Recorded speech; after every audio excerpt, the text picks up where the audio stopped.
මේ තියෙන්නේ ගොටුකොළ. මේක ඔය සාමාන්‍ය ගොටුකොළ. මේක වැල් ගොටුකොළ කියලා කියනවා. වැල් ගොටුකොළ කියන්නේ මේක වැලක් වශයෙන් තමයි හැදෙන්නේ. මේක මේ කුඩා පත්‍ර තියෙන්නේ. සාමාන්‍ය ගොටුකොළ වලට වඩා වැල් ගොටුකොළේ පත්‍ර කුඩායි.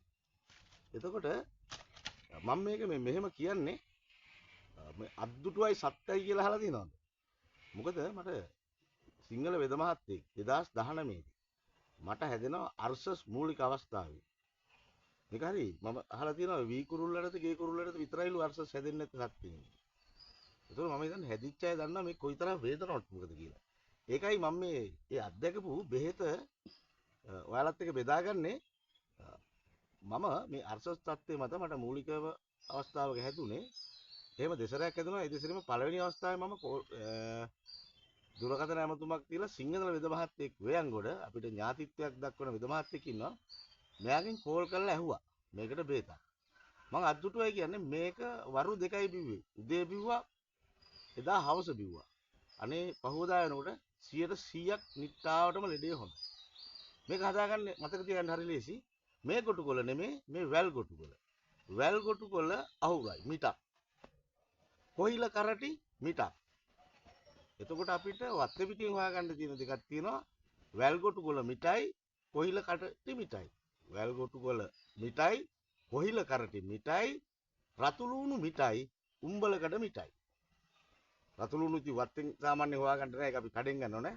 මම නම් දැම්මේ වැල් ගොටුකොළ මිටයි කොහිල කරටි මිටයි රතු ලුණු මිටයි උම්බලකඩ වල තියෙන මිලත් එක්ක මිටක්ම දැම්මේ නැහැ.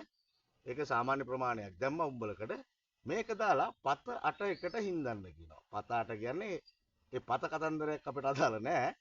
අඬු කෝප්ප කියමුකෝ. ඒ වගේ කෝප්ප 8ක් දානවා වතුරට මේක. මේ වැල් ගොටුකොළ මිටයි, කොහිල කරටි මිටයි, රතු ලුණු මිටයි, උම්බලකඩ මිටයි. උම්බලකඩ මිටක්ම ඕනේ නැහැ. එතකොට මේ සේරම වතුරට දාලා වතුර කෝප්ප 8ක් දානවා. හරිද? නැත්නම් වතුර කෝප්ප 16ක් දානවා. දාලා මේක මුට්ටියක තියලා මැටි මුට්ටියක තියලා රත් කරලා මේ 8 එකක් වෙනකම්. ඒ කියන්නේ මේක රත් වෙනකොට මේක වතුර කෝප්ප 8ක් දැම්මම වතුර කෝප්ප එකක් එන මට්ටමට මේක රත් කරලා හිඳ ගන්නවා. ඊට පස්සේ මේ අමුද්‍රව්‍යයත් එක්කම දාලා මේක බොනවා. හපලා බොන්න ඕන. අපිට අවශ්‍ය නම් මේ බොන කෝප්පෙට මේ හදාගත්ත මේ එක අඬු කෝප්පෙට එළගි තෙල් මේස හැන්දක් දාන්න පුළුවන්. ඒක අර මල පහ පිටවීමේදී ලිහිල් කරලා දෙන්න. වේදනාව අඩු කරන්න. එහෙම නැත්නම් එළගි තෙල් නොදැම්මත් කමන්නේ. එළගි තෙල් දාන එකෙන් වෙන්නේ අර මල ද්‍රව්‍ය ලිහිල් කර ගමන් කිරීමට සැලැස්වීම. මම මේක කරලා තියෙනවා.